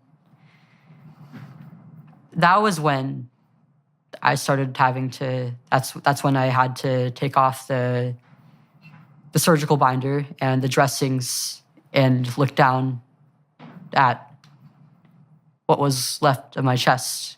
I had these big scars and all these markings from a surgical marker, and on top of that, I will, just a warning, I will get into graphic detail here, but the type of incision that I got was called double incision with nipple grafts, meaning that they would not only take out the breast tissue and contour the chest to look more masculine, they would also remove the way it was explained to me, I guess because I was young and they were trying to make it more digestible to a 15-year-old, was that they would leave a deep scrapes on both sides of my chest, kind of like a deep knee scrape, but more controlled. And they would remove my nipples and then place them in that area of scraped skin in they called it a more masculine positioning and shape. It's barbaric, to say the least. And when I took the dressings off, when I looked down, the grafts were black because during the surgery, during the operation, the blood supply was cut off, and so the outer layer of skin had died. And they said that was how it was supposed to be, and that was just part of the process. But I couldn't bear to see that part of my body. I had to see that every night. I had to change that was what I had to look at every single night after every bath, after every shower. What happened to you in relationship to sensation? Because that's a long-term, physiological and sexual consequence. And so you lose the ability to breastfeed, obviously, and there's a profound physiological alteration in your appearance. But what happens to you on the sensation side? What has happened? It's certainly not the same. It's gotten a lot better over the years. I mean, initially I would get a lot of, it felt like sparks of electricity as the nerve endings grew back, but it's strange. I can move a hand over a certain area of my chest and it'll feel like it's in my arm or something. And I have basically no erogenous sensation in the grafts. Yeah. Okay. So it wasn't long after this that you started to have doubts about what you were doing. Now, you told me earlier in this discussion that at some point you started thinking about having children. And so, but then also that you decided to stop your transition when you were 16. So how did that lay itself out after you had the surgery? And how did you come to the decision that the decision you had made was not a good one? Not long after, I'd say maybe about a month or two, I started realizing that, I miss looking pretty and having softer features in a more feminine form. But this was something that I kind of repressed for a while. I was about 3 years on testosterone by this point, and I didn't even look like a woman anymore. I thought there was no going back and there would be no point. But at the same time, I would also buy makeup and skirts and dresses and just wear it in the comfort of my room or when nobody was home to see it. And this caused a great deal of distress for me. And after the surgery, I just kept getting worse. I just kept justifying it in my head as it being part of the post-op process. But I never really got any better. And it wasn't until maybe about 11 months after the surgery that I realized what the problem was. And, I was taking a psychology class at this point. I had a lesson, I had a chapter on child development and parenting. And one of the lessons was about the Harlow experiments with the rhesus monkeys, the ones exploring the relationship between a mother and her child, how things like physical affection and breastfeeding affect that. And I realized that my breasts were so much more than just sexual organs. They were a means of not only feeding my kid, but also I lost so much more than that. Of providing them with love and attention. Yeah, well, look, there's a woman named Tiffany Fields. She studied the work of a man named Riak Panksepp, and Panksepp showed that in order for rat pups to develop properly, they had to be physically stimulated, touched, licked, loved. The experimenters can duplicate that by massaging them with the end of a pencil eraser. Anyways, Tiffany Fields showed that if you took premature kids that were in an incubator and you massaged them 3 times a day for 10 minutes, that they developed as fast physically as children in utero. There's a huge body of research showing that skin-to-skin contact is crucial. That's physical love. That skin-to-skin contact is a crucial part of establishing the domain of love that's necessary for children to flourish. Food, shelter, the provision of adequate water, etc. Those basics are necessary, but that physical contact and love is equally necessary. And so it's definitely the case that, breastfed children tend to thrive more thoroughly, right? And that's partly a nutritional issue, but it's also partly an issue of the fact that a lot of the love that's maternal love that entices children into life is a consequence of physical contact. And so, that's a hell of a realization. So that started to dawn on you in high school after you had the surgery. Yeah, I felt like a monster. Then you were starting to think about having kids at that point. And so why? What do you think that was triggered by the surgery? What switched you? I think it was most of that class. I was learning a lot about myself and also about parenting and about children. And that was when I realized, I think I want to have kids someday. And, I started really thinking about it, not only about how it relates to having lost my breasts, but also, my fertility might be affected by having to start testosterone so young.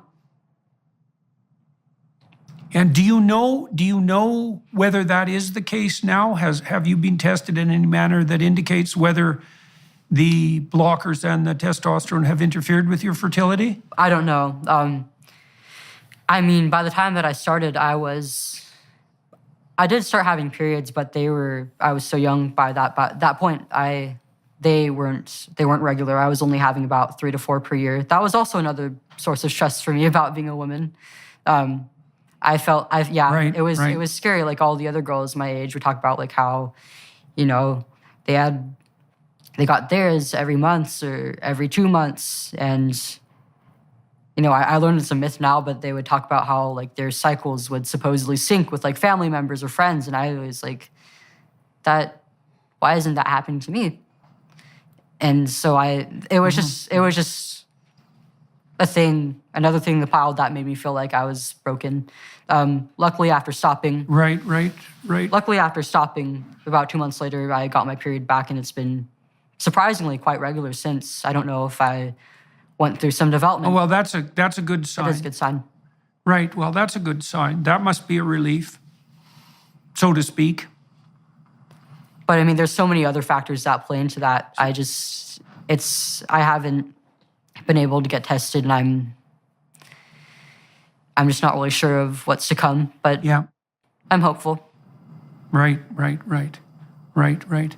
Okay, so when did you stop taking the testosterone, and when did you announce this to your parents? Well, when did you announce this to yourself and then to your parents and all the other people around you who knew?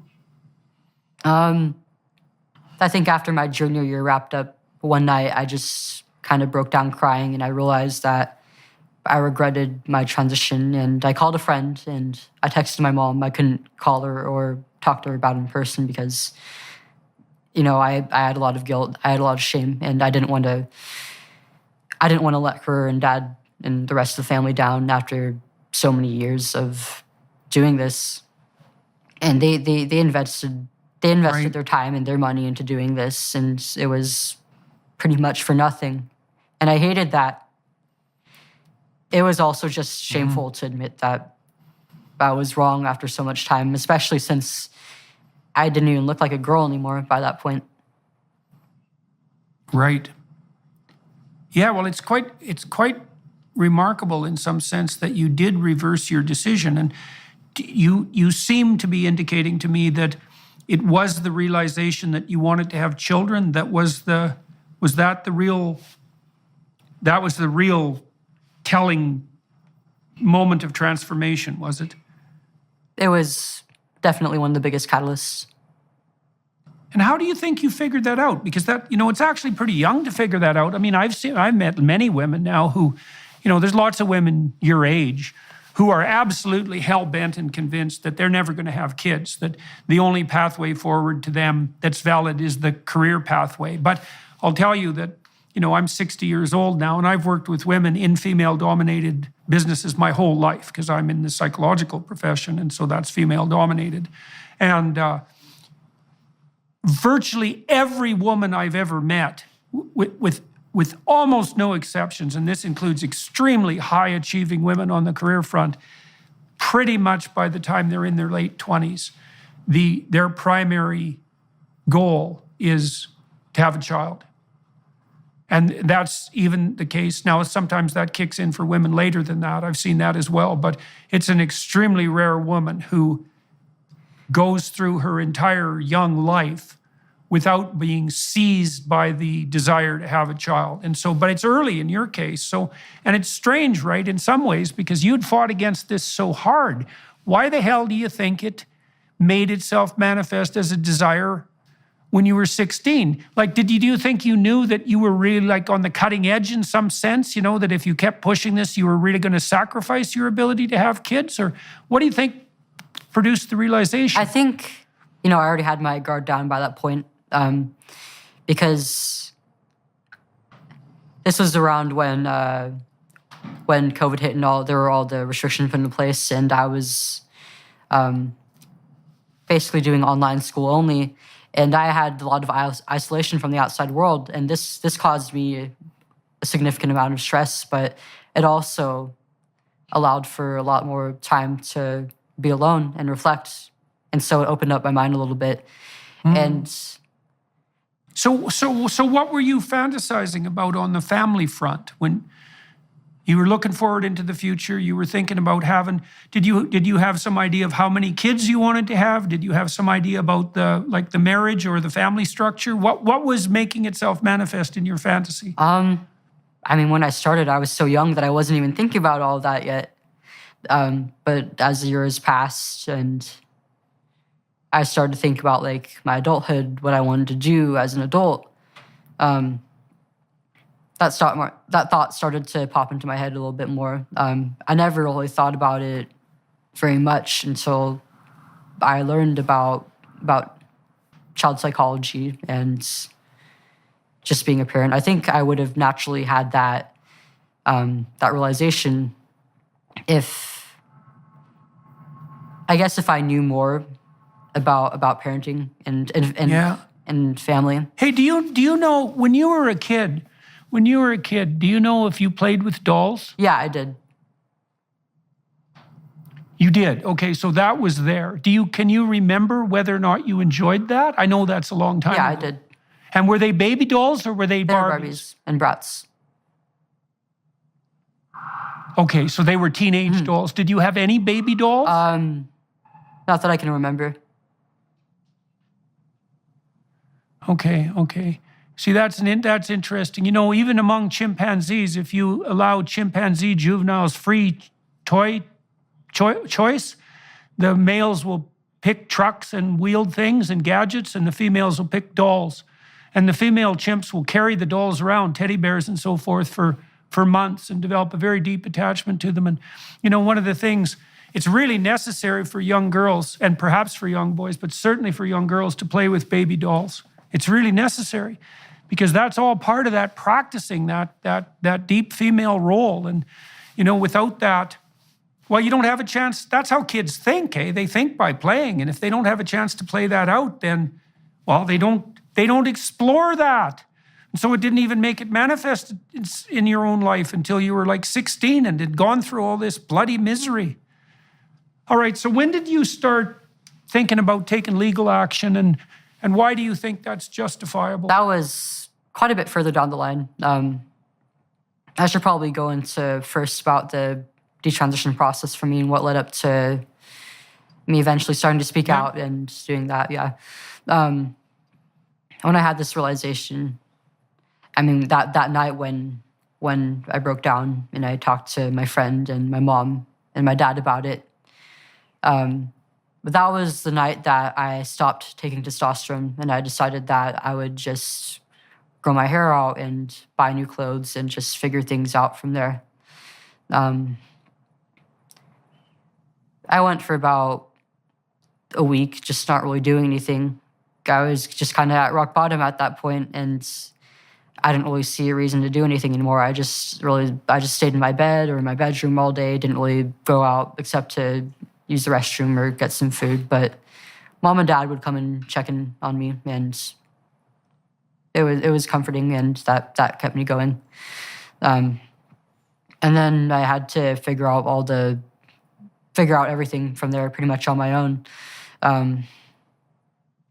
I told my endocrinologist, I told my therapist, my endocrinologist, and my gender specialist that I regretted my transition very deeply, that I was going to stop. And I didn't really get a whole lot of guidance on it. I guess they really couldn't because it would be against the law to suggest anything other than...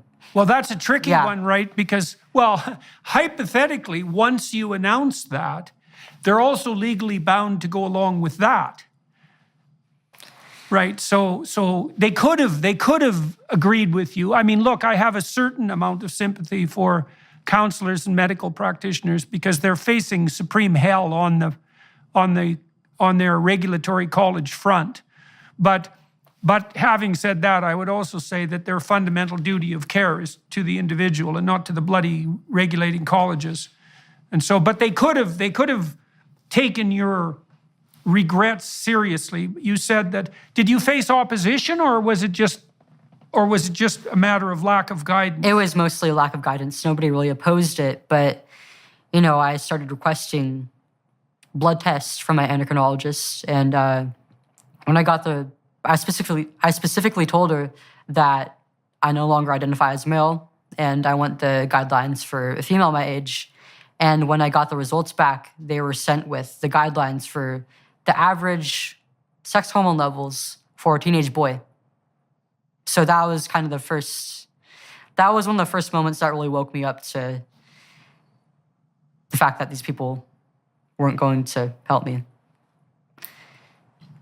Well, it's weird, because if your medical people were so convinced that you were 100% right when you decided to transition to begin with, and you were right enough to take the hormones and have the surgery, you'd think that there'd be some resistance to your sudden change of heart.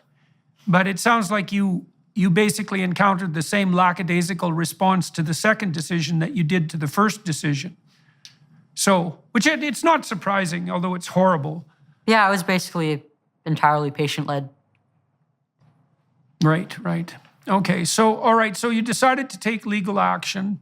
And so walk us through that. Yeah, earlier this year, I started to start speaking out publicly about my experience with transitioning and then stopping transition. Before that, I actually had lost a lot of friends, both from school and online over it, over the course of my detransition, because a lot of them, I had a pretty strong change in a lot of my views, and a lot of them disagreed with me heavily, and they were very upset with me. There was one person who kept harassing me just because I regretted it and said that I deserved to feel that way, that I didn't deserve to have parents who loved me enough to let me go through this. And there were a lot of others who said that I was just making them uncomfortable and that I shouldn't be voicing any of this because it would be harming other real transgender people who needed this treatment. And I did, yeah. Oh, the real ones, I see. I gave in to this pressure, and I did stop talking about it for a while. But I also got involved in communities online of people who regretted their transitions. And I realized that that wasn't the case at all, and that I just couldn't shut up because this is something that's happening more often than even I thought was happening. I didn't even know that detransition was a thing until it happened to me. And, I knew that there's got to be so many other people in the situation, especially kids who are being pressured by their friends to stay silent about their pain. And it's not necessarily that I want to speak out about it, but I feel called to. And so I started this year. And what do you think is the core of your claim that you fell prey to, say, medical and counseling malpractice? What do you think was done wrong with you? Quite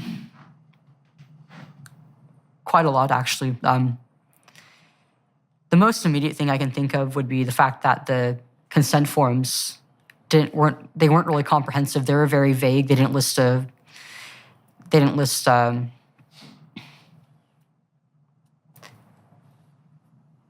didn't have nearly enough information on them. And I was also just too young to really fathom what any of this meant. And you can make the argument that my parents... Well, consent has to be documented, but it also has to be informed. And informed means you have to understand what you're consenting to.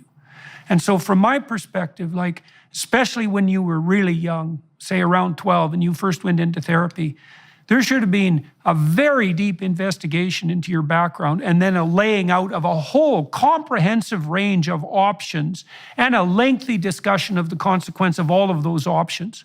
And your parents, after the discussion had taken place with you, your parents should have been brought into that, and they should have been walked through the same range of options. And then you all should have been offered, what would I say, the opportunity or the necessity to take a fair amount of time to really think it through, on the fundamental basis that, well, we won't do anything precipitous until it's necessary, right? And that harkens back to the idea that if you leave most kids with gender dysphoria be, most of them identify as homosexual, as I said, eventually, but most of them, the vast majority of them, accept their biological status.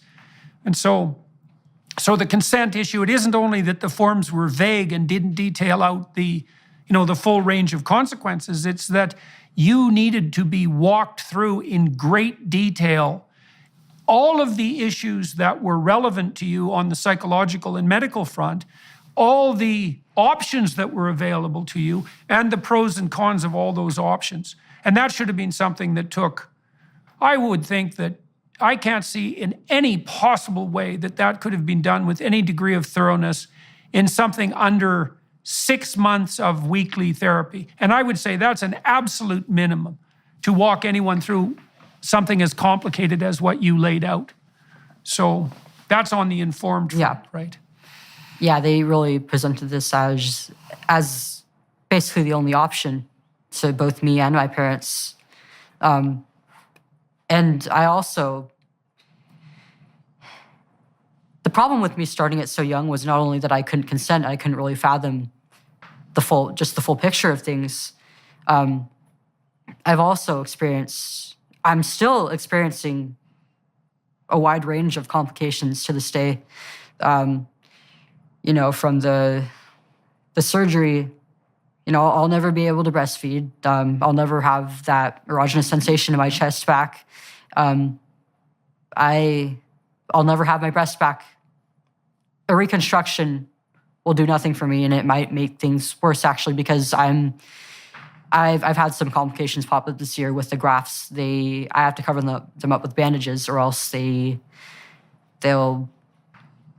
I don't know what's going on with them. I tried to consult my surgeon about it, and he didn't really investigate.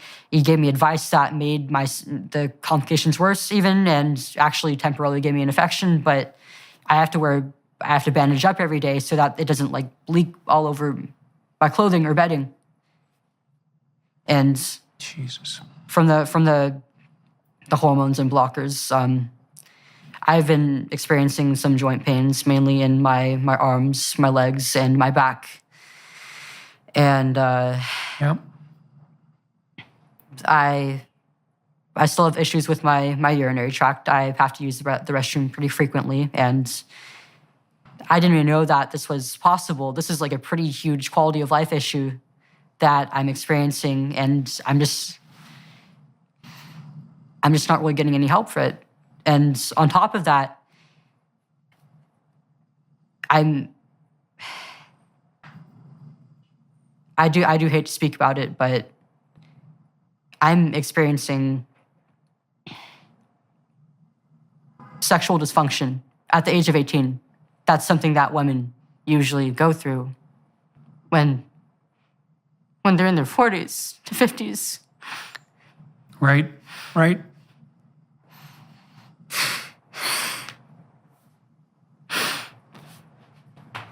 How is I supposed to know?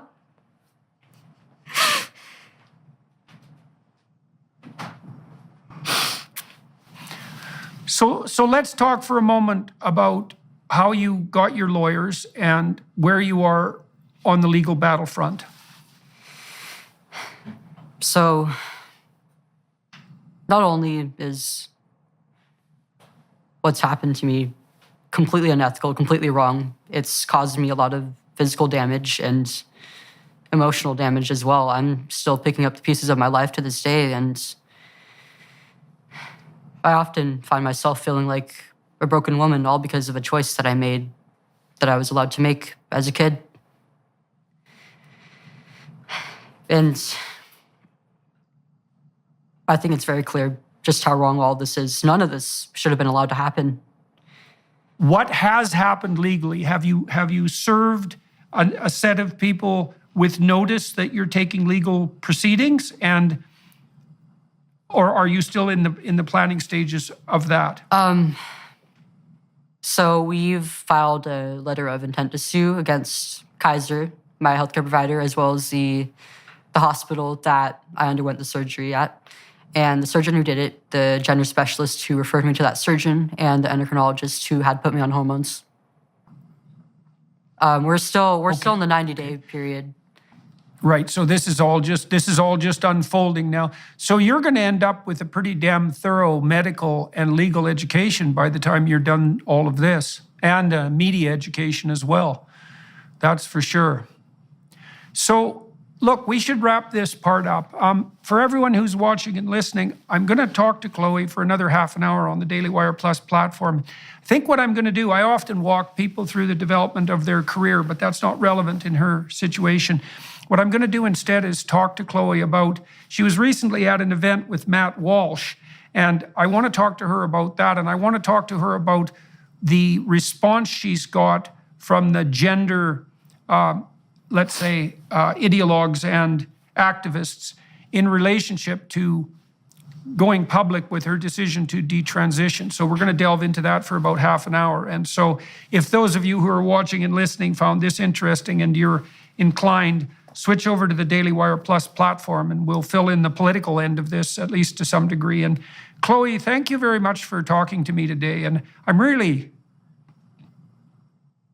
it's really, what happened to you is really unforgivable in my estimation. You know, you were very badly mishandled by the people who should have been taking care of you on the professional front. And you were, offered a pathway forward that I can see to be highly tempting for someone in your situation. But there were many, many, many, many other options available to you on the therapeutic front that would have resolved the problems that you've had to the degree that human problems can ever be resolved without having to wander through this bloody, catastrophic labyrinth of pain and suffering and confusion that you've been subject to for the last 5 years. And so I hope that you can get yourself back on proper footing and move forward. And I wish you all the luck there is on the legal front. I hope your damn legal system in the United States isn't so corrupted already by all this woke nonsense so that it'll be impossible for you to proceed. But I suspect that the medical community who's been complicit in this kind of butchery has an awful shock waiting for them on the legal front. So that's certainly started to manifest itself in the UK with the closing of the Tavistock Clinic. And I think there's 1,000 lawsuits right now pending in relationship to the Tavistock Clinic. So the tide is beginning to turn, and when it turns, there's going to be an awful lot of reparations made on the part of culpable medical professionals and their counseling acolytes. So good luck with that, eh? And keep your head up. And we'll flip over to the DailyWire Plus platform. For all those of you watching and listening, thank you very much for your time and attention. And thanks again, Chloe, for being willing to wander through this, relatively painful personal territory. Thank you so much. Hello, everyone. I would encourage you to continue listening to my conversation with my guest on dailywireplus.com.